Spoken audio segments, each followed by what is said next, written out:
আসসালামু আলাইকুম। আমি নাহিদ হাসান, দক্ষিণ কোরিয়া থেকে। দেশ এবং দেশের বাইরে যে যেখান থেকে দেখছেন সবাইকে আন্তরিক শুভেচ্ছা এবং অভিনন্দন।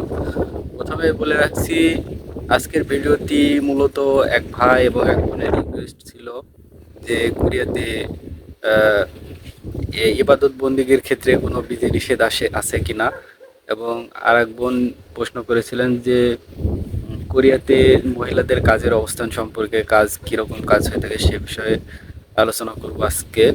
আহ, ভিডিওটি দেখতে থাকুন, আশা করি ভালো লাগবে। আর সর্বপ্রথম আমার দেশের পরিস্থিতি নিয়ে আমি কিছুদিন যাব খুবই উদ্বেগ উৎকণ্ঠার মধ্য দিয়ে যাচ্ছি। পরিবারের সাথে যোগাযোগ করতে পারছি না।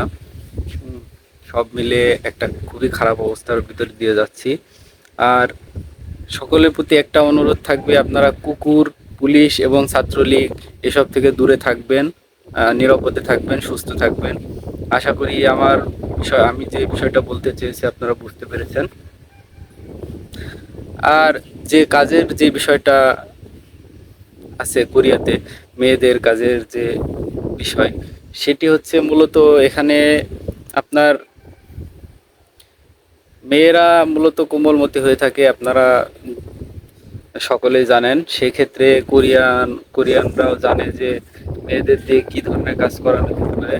সেক্ষেত্রে মূলত মেয়েদের কৃষিকাজের সাথে বেশিরভাগ সময় কৃষিকাজ এবং প্যাকেজিং, ফুড প্যাকেজিং, এছাড়াও মানে প্যাকেজিং জাতীয় যেসব কাজ আছে, মানে হালকা কাজ, সেসব কাজের জন্য মেয়েদের মূলত আহ, মেয়েদের কাজের ব্যবস্থা করা হয় কোরিয়াতে। আর আর যে বিষয়টা সবথেকে গুরুত্বপূর্ণ, যে কোরিয়াতে নামাজ নামাজ নিয়ে কোনো সমস্যা হয় কিনা।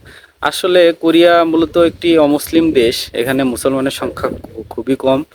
সেক্ষেত্রে তারা তারা আমি যেমনটা দেখি যে তারা নামাজ নামাজ কালাম এসবের বিষয়ে তারা মানে তাদের কোনো ধর্মকর্ম বিষয় নিয়ে তাদের কোনো মানে কোনো চিন্তাই নেই, কোনো চিন্তা ভাবনা নেই। তাদের একটা মাত্রই চিন্তা, কিভাবে কাজ করব, কিভাবে কাজে উন্নতি করা যায়, কিভাবে টাকা ইনকাম করা যায়, এটি মূলত তাদের মেন যে ইন্টেনশন সেটা। আর এখানে মূলত আপনার যে নামাজ নামাজ যদি আপনি ইচ্ছা করেন, যদি কাজের মাঝখানে কাজটা এমন সময় হয়ে থাকে, কাজ এমনভাবে হয়ে থাকে, মনে করেন সকাল সকাল 8টা থেকে সকাল 8টা থেকে কাজ শুরু হলো, সেক্ষেত্রে আপনি তার আগে ফজরের নামাজটা আপনি আদায় করে নিতে পারবেন। এবং যে দুপুর টাইমে লাঞ্চ ব্রেক দিয়ে থাকে 1 ঘন্টা 2 ঘন্টা, এর এর মাঝে আপনি জোহরের নামাজটা আদায় করতে পারবেন। এরপরে আবার বিকেলবেলা চা বিরতি থাকে, সেক্ষেত্রে সেখানে উম, আপনি আসরের নামাজটা আদায় করে নিতে পারবেন।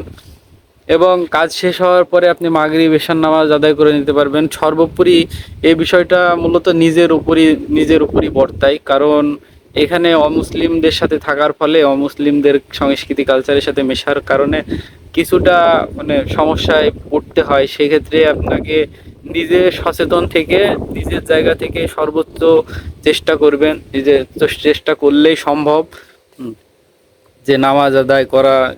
এই ক্ষেত্রে আপনার অন্য কোনো বিধিনিষেধ নেই।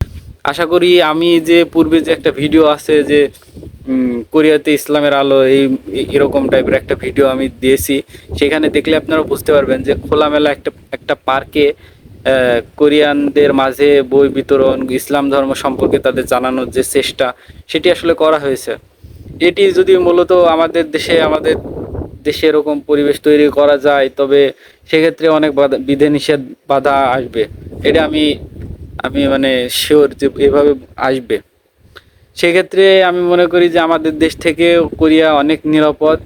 বাসস্থান, খাবার দাবার যাই বলেন না কেন, সব দিক থেকেই নিরাপদ। আপনি ইবাদত বন্দেগী আপনার নিজের ভিতরে, আপনি নিজে চেষ্টা করলে, নিজে যদি সময় দিতে পারেন, অবশ্যই সম্ভব।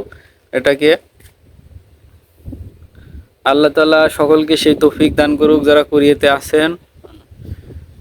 সকল আসলে মূলত ভিডিওটি দীর্ঘায়িত করার ইচ্ছা আমার নেই, কারণ পারিপার্শ্বিক চিন্তা ভাবনা নিয়ে আসলে খুবই দুশ্চিন্তার মধ্যে আছি।